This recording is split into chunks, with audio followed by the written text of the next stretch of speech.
What's good, YouTubers and YouTubettes? This is JB Sports back again with another one. Gonna talk a little bit about the Andy Ruiz versus Anthony Joshua fight coming up this Saturday. Gonna be going down around about 3 o'clock Central Standard Time. We'll see what happens in that fight, man. This is a very intriguing fight. Before I get to that, man, I just want to talk about the lack of promotion here in the United States, man. You know, I did a video the other day about, this fight is not getting any buzz here in the United States. And what I mean by that, I ain't talking about like the hardcore fans. I'm not talking about the people that follow boxing on YouTube. Of course, they're into this fight. You know, Anthony Joshua, Andy Ruiz, the whole Anthony Joshua, Deontay Wilder saga. And when people wanted to see unifications, at least a year and a half ago, those two guys never was able to come to agreement and fight and stuff like that. Those guys, people that's been really following the whole situation, of course they're into it, and hardcore boxing fans in general are into it. But I'm talking about the casual fans. They're not. A lot of them don't even know the fight's taking place this Saturday. Man, I was talking to a friend of mine at work, and he follows boxing, and I was talking to him. I said, "Hey man, you gonna watch the Andy Ruiz Anthony Joshua fight?" He like, "What? They fighting this weekend, man? What time? I didn't even know they fighting, man. I remember when Andy Ruiz, the fat Mexican guy, man, knocked out Anthony Joshua. They fighting this weekend?" I said, "Yeah, man, they fighting." I said, he said, what channel is it coming on? What's coming on? I said, "It's going to be on The Zone." The Zone. He said, "What?" He said, "Oh, man, I better pick it up, man. I'm going to stream it, man. I got that Fire Stick, man. I can pick up all that stuff, man." I said, "Yeah, man, Jamal Charlo, he fighting this weekend, too. He fighting Saturday night against Dennis Hogan, man. So you're going to have boxing on all day." He said, "What?"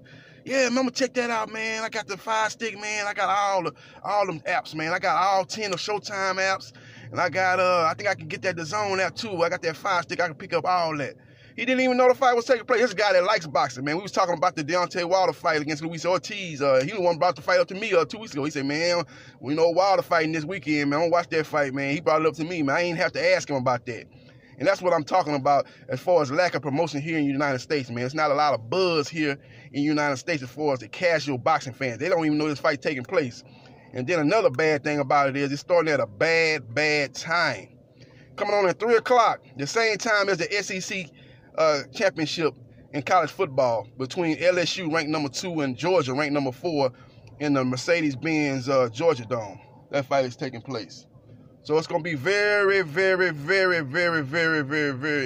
to see what kind of numbers the Zone pick up, what kind of subscribers they pick up, man. They're coming on at a bad time as far as United States goes, man. It's going to be a lot of stuff going on at that particular time, man. So we'll see what happens, man. But as far as the fight goes, man, it's a very intriguing fight, a true 50-50 fight, because it's going to come down to Anthony Joshua, man. What Anthony Joshua shows up. If the Anthony Joshua shows up pre-Vladimir Klitschko, he's got a chance to win the fight. The guy's a beautiful combination puncher. The guy's got devastating power. The guy's got a pretty good jab, a pretty good right hand, a beautiful uppercut. And the guy was very ferocious, man. He had that mean streak attitude. But it seemed like after the Klitschko fight, and maybe after he made a lot of money, made a lot of money after that Klitschko fight, he was able to take care of probably his family and set them up for life, set himself up for life. He seemed like he changed, man, when he got dropped with that right hand in the middle part of that fight. He got up and rallied and was able to end up stopping Klitschko, man. But I always remember that look on his face after he stopped Klitschko. He didn't have no jubilant look like, "Oh man, I'm the great, I'm the champion, man. I defeated one of the greatest fighters of this era, man. I am the man. The torch has been passed." He had that look to me of a guy like, "Man, I do not want to go through that again." This was a rough and tumble, back and forth type of fight. This was a brutal, brutal fight, a very brutal fight. Low key, that was a very brutal fight. That fight took a lot out of both fighters. That's why you never saw Klitschko come back after that. He had a lot of opportunities to come back because he put on one of his best performances and one of his most exciting performances. Probably the most exciting performance of his career. Even though Klitschko dominated his opponents during that 10-year reign, man, he fought a lot of boring fights, a lot of fights that did not capture the imagination of the public. But this fight was probably his most exciting fight. So he had a lot of offers to continue fighting, but he never took that fight because he knew what type of toll that took on his body. And him being at 41 years old at the time, he decided to hang up his gloves. And I think Anthony Joshua has not been the same too since that fight. As he fought Carlos Takam, that fight was stopped prematurely. Takam was giving him a little bit of work, and he had problems in that fight. He fought Parker. That fight was horrible. horrible to watch. Didn't live up to the publicity, the hype of it being a unification fight. The referee in that fight was horrible. Didn't let them fight inside. Always broke it up and kept the fight at a distance, which favored Joshua, who had the height and reach advantage over Joseph Parker. Then he fight Povetkin in a fight he got hurt in and was in trouble. Didn't look good in that fight. Was behind on my scorecards until he was able to rally and end up stopping Povetkin in the 9th round.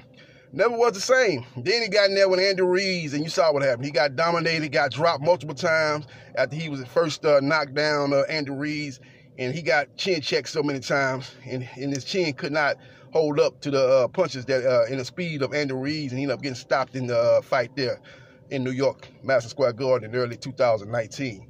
So here we are today, and that's what it's going to come down to, man. I think that Klitschko fight is pretty much ruined AJ. I don't think he's going to be able to be the same fight he was pre-Klitschko, and that's what he's going to need to be to beat Andy Ruiz. I don't see that happening.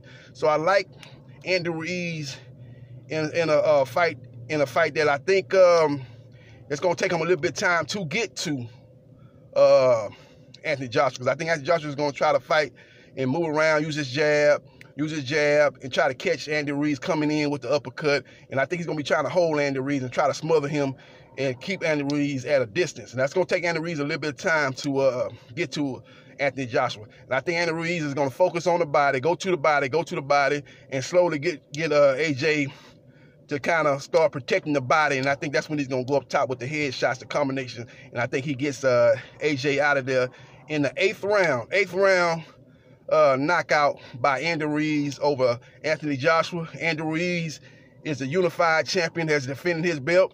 And then we take one step closer to unification.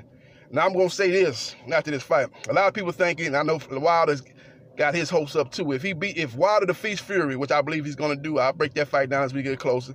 And Ruiz defeats Joshua. You know, Ruiz said he wants to fight Wilder in a unification fight. But I'm going to tell you right now, that fight won't be next. It's going to take place in 2020, but it won't be next for either fighter. If Wilder beats Fury, his next fight is going to be against Adam Kanaki. Adam Kanaki was at the Wilder-Luis Ortiz fight. That's going to be the next fight for Wilder once he beats Fury. And if Ruiz is able to defeat Anthony Joshua, his next fight is going to be against either Pulev and defending his IBF belt against Pulev, who's the #1 mandatory, or he's going to fight Chris Arreola, and that fight probably is going to take place in Los Angeles or maybe in Mexico. Outside chance they put that fight in Mexico. But I think that fight will take place more likely in L.A. Staples Center. They got a huge Latino population. It'll be more like a hometown fight for Andy Ruiz to defend his belt after defending his belt twice against Anthony Joshua. I think he'll deserve a hometown fight. I can see that fight taking place in Los Angeles. And once those two fighters get past those particular fights, then sometime in the middle part of late summer, early winter part of 2020, we get Deontay Wilder versus Andy Ruiz for the unification, or for the best heavyweight in the world. No matter if them belts get stripped, because I think they're going to strip Andy Ruiz of the WBO belt after the Joshua win. I think they stripped him and they Usyk, man, they put Usyk up, and Usyk will be able to fight for that belt.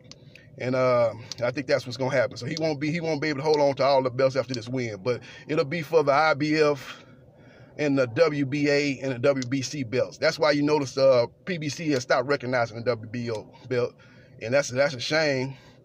And that's probably part of the reason why they're doing that, because they see what's gonna happen down the line. They've been doing that. They ain't recognized Terence Crawford as a WBO champion, so they have some kind of disagreement, some kind of thing that they don't agree with about the WBO, and they stop mentioning them as a major section of body for us in their eyes. So that's just what it is, man. That's just my 2 cents on it, man. We'll see what happens, man. If you agree with this video, leave your comments in the comment section. If you disagree with it, leave your comments in the comment section. This is JB Sports, the man, the myth, the legend. I holla.